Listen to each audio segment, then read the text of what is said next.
What's up guys, it's me again, Coach Rems.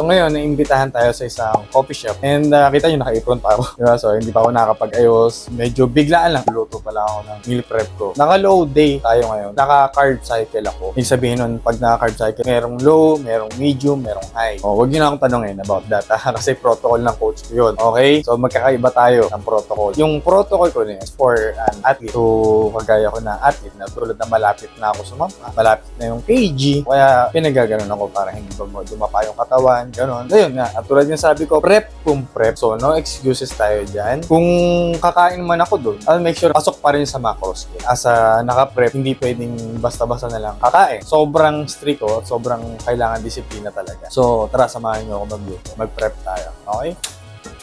Okra. Mas makakatulong kasi itong okra kapag naka-low carb. At least hindi tayo gutumin. Siyempre, chicken breast.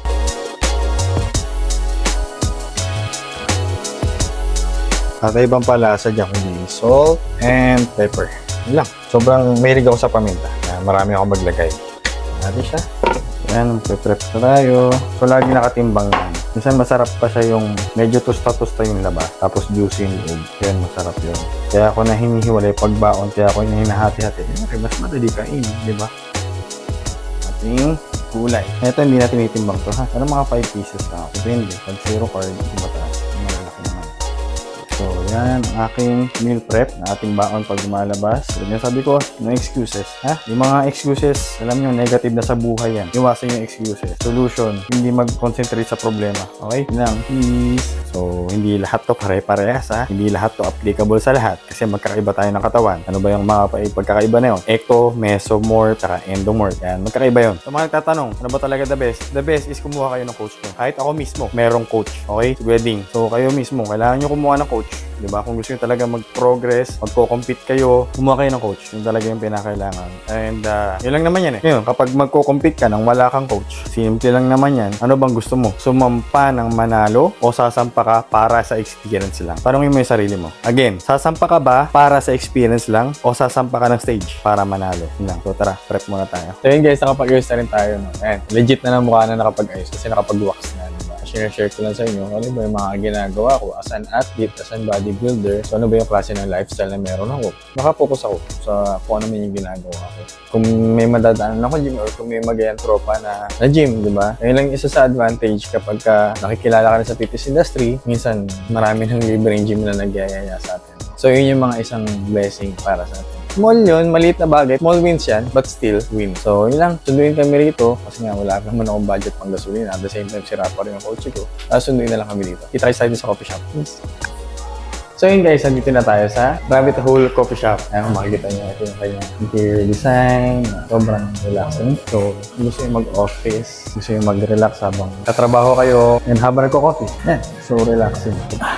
Peaceful, diba? So, shoutout na nga rin pala. J-Fit, yung regalo sa atin ni Coach Win. Amaya, natin kung makakapag-gym tayo. Pero ngayon, relax muna tayo. So, bago kasi ako mag-workout, nagko-coffee muna ako. Usually, ano ba yung tinitake ng athlete? Pinaka-safe kasi na pre-workout. So, pag medyo nanghihina kayo or wala kayong power, parang feel nyo, diba? Parang extra, kailangan yung extra energy. Pinaka-safety is black coffee. No sugar, as in black coffee lang. So, yun yung pinaka-safe na pre-workout na ginagamit ng athlete. Mostly, tulad niya sabi ko, wala rin akong pambili ng mga supplements, kagaya nyo. So, mas mura naman yung black coffee kaysa sa pre-workout, di ba? Pero kung may pambili kayo, why not? Tara, relax muna tayo mag-coffee. So, check natin yung kanilang labas.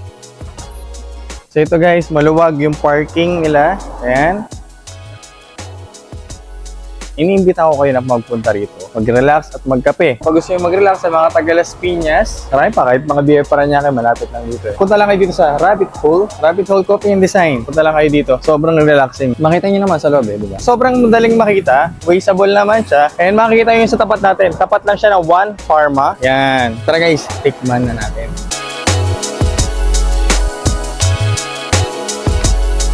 Hello po, welcome to Rabbit Hole. Ano po yung pinaka-best seller niya? Okay, well, we have the classic. For classics po kasi, we have the regular coffee menu and the non-coffee menu. So, hindi pa po yung final na menu. We will improve it pa po. Ang idea po kasi, pag naghahanap kayo ng coffee, coffee lang ang titingnan nyo. Pag non-coffee lang yung tingnan nyo, yun lang yung titingnan nyo. No need to skim through. And if you're still undecided, you could order a designer. Pa-personalize po namin yung order. Wow, ano yung pag sinabi personalization? Bibigay lang po kayo ng konting information, tapos kami na bahala. So narinig niyo na, meron silang customized ng coffee. So bigyan niyo ng konting information and sila na yung bahala magtimpla ng kape niyo. Just leave it to the experts. So ito yung kanilang menu. Sa food, ano yung bestseller? For food po, mostly po yung demi-glace hamburger po namin. Demi-glace hamburger. Nakita niyo naman, sana naka-off-season ako. Nakapag-hamburger tayo. No? Ito, meron silang para sa black coffee. Sa mga mahilig sa coffee, yung coffee-based nila. Ito po yung artisanal. More on specialty coffee. So ito yung more on specialty coffee.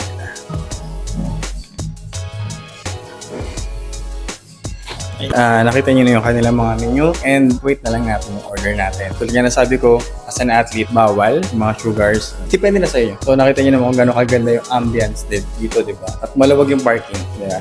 Usually, hinaharap ng iba. So pag gusto niyo habang nag-work kayo, at the same time, nare-relax kayo, di ba? Punta na kayo dito sa Rabbit Hole.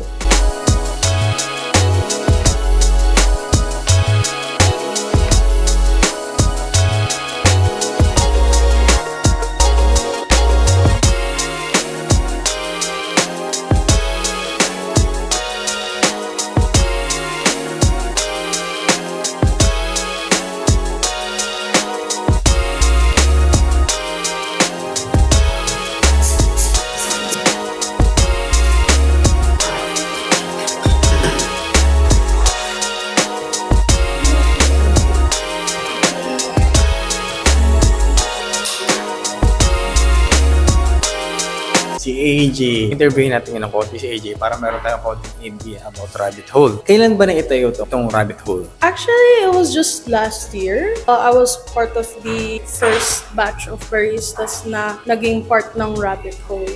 Sure po ako ng mga May 23, nag-open na po kami formally. Part ka dito dahil mahilig ka magtimpla ng coffee? Actually, hindi po ako nagkakape.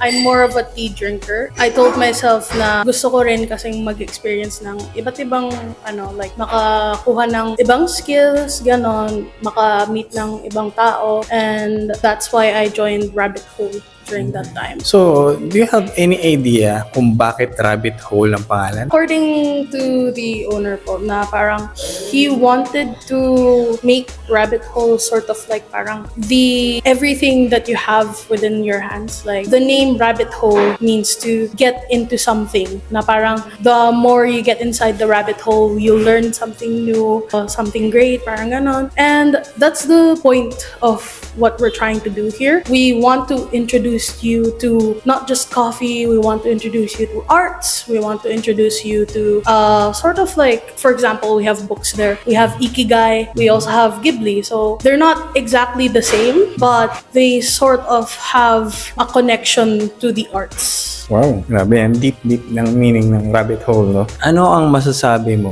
sa pagkakaiba ni Rabbit Hole compare sa ibang coffee shops? We're not just a coffee shop. We're everything. Like, sometimes we hold events here. You could study here. You could hang out with your family, ganon. We're sometimes a bar. So, we're not just a coffee shop per se. Parang ganon po. Ang operating hours?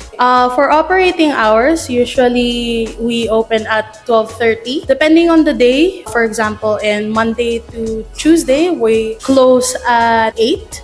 Wednesday till Friday, we close at 9. And then as for Saturdays and Sundays, we open at 7. And then for Saturdays, we close at 10. For Sundays, we close at 8. Saan matatagpuan ang Rabbit Hole? You can find us sa Abel Nose Street in front of One Pharma at the DJMA Commercial Center. Alright, thank you so much. Thank you so much po. Please come see us.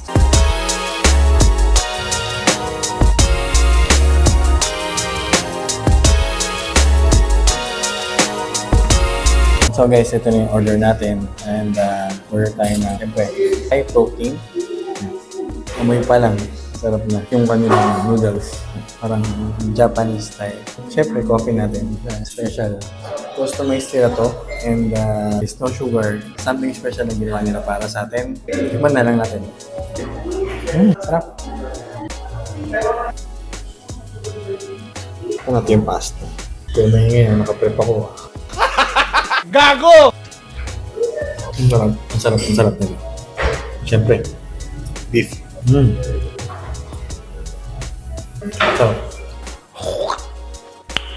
Nice. Mapapakanin ka talaga. Gusto. Kasi kahit na yung low carb ko. Kaya kung kayo maingay. Wala kayo, kaya na ako dito.